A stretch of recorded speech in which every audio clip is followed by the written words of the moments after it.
How are you feeling, Mom? Yeah? Who came to visit you today? Who came to visit today? Do you remember? My name's Kimi Lee, and I live in Oakland, California.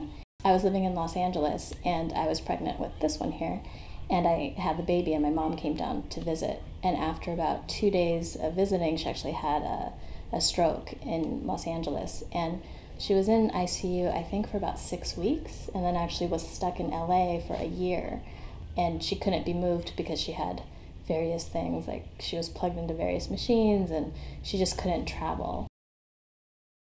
You know, a lot of people talk about when you have a newborn, it's like you don't sleep and all that, but it was kind of, I had both of these things going on, so they both kind of kept my brain occupied. It was like either I had the newborn to take me off my mom, or my mom to take me off the newborn.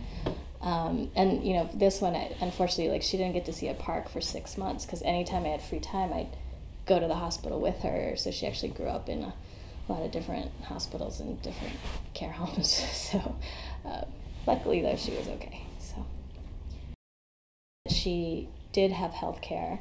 She had coverage. She was still under actually the COBRA from her previous employer that she had worked for 25 years, right? And she was a union member and everything. I think it was about $450,000 worth of bills that they were trying to get from my parents. And even though she was double covered, both sides were saying, oh, they should pay first, or they should pay first. And it was only because my sister, who is a healthcare professional herself, was able to navigate that for a year, like fighting with them. If my parents didn't have my sister or I helping, they would have lost their house, they would have lost everything from this incident.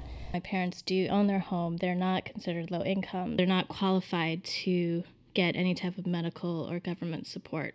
We fixed the house so that she could come back, but she's basically in a wheelchair now, and so she can't go upstairs, or, you know, their house has all these stairs, and we built a ramp in the back and then had to fix the bathroom, and so she's basically kind of stuck on this floor of the house right now.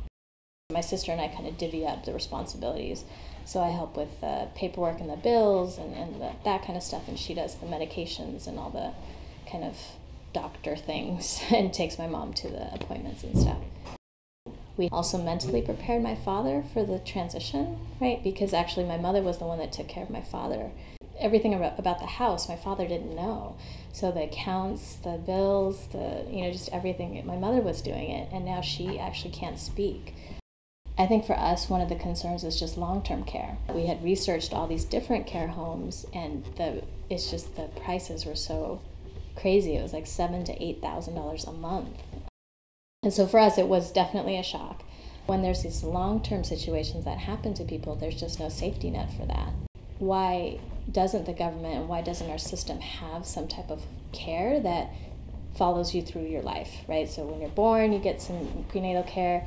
When you're a child, you get some care, and then all the way through until, your senior years, that there's actually a support network, versus just kind of shoveling people into these nursing homes that are mostly private, that don't necessarily take into account everybody's needs, and they're really more about making money than about actually caring for people.